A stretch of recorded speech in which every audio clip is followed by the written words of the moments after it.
ഇത് കാസർകോട്ടെ ഒരുപറ്റം ചെറുപ്പക്കാരുടെ കൂട്ടായ്മയാണ്. ഈ കൂട്ടായ്മയ്ക്ക് ഇവർ നൽകിയിരിക്കുന്ന പേരാണ് കാസർഗോഡ് KL14.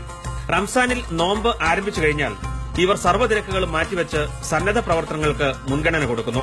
തങ്ങളുടെ പോറ്റമ്മയായ UAE എന്ന രാജ്യത്തോടുള്ള കടപ്പാടും ഇവർ തങ്ങളുടെ പ്രവൃത്തികളിലൂടെ കാണിക്കുന്നു. 4-5 വർഷമായി ഞങ്ങളിപ്പോൾ ഇവിടെ ഈ ഒരു കൂട്ടായ്മ ഞങ്ങൾ മുന്നോട്ട് കൊണ്ടുപോകുന്നു. എല്ലാ ചെറു പെരുന്നാളിനും വലിയ പെരുന്നാളിനും ഞങ്ങൾ ഇതുപോലെ സൗഹൃദങ്ങൾ പങ്കുവയ്ക്കുന്നു.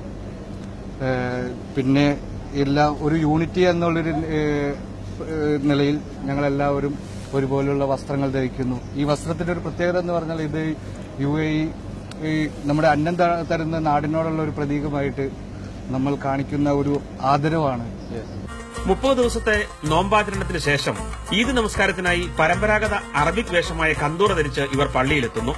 ചടങ്ങുകൾക്ക് ശേഷം ഈദ് സംഗമം. ഒരു മാസക്കാലം തങ്ങൾ ചെയ്ത സൽപ്രവൃത്തികളെക്കുറിച്ച് ഇവർ പരസ്പരം വിശദീകരിച്ച് മടങ്ങുന്നു.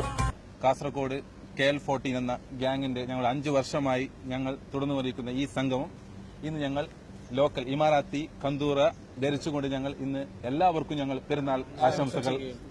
കഴിഞ്ഞ 5 വർഷക്കാലമായി 30ഓളം വരുന്ന ചെറുപ്പക്കാർ തുടർച്ചയായി നടത്തിവരുന്ന ഈ ഈദ് സംഗമം മറ്റുള്ളവർക്ക് ഒരു മാതൃകയാക്കാവുന്നതാണ്. ആഗിൻ ജീപ്രം, അമൃത ന്യൂസ്, അബുദാബി.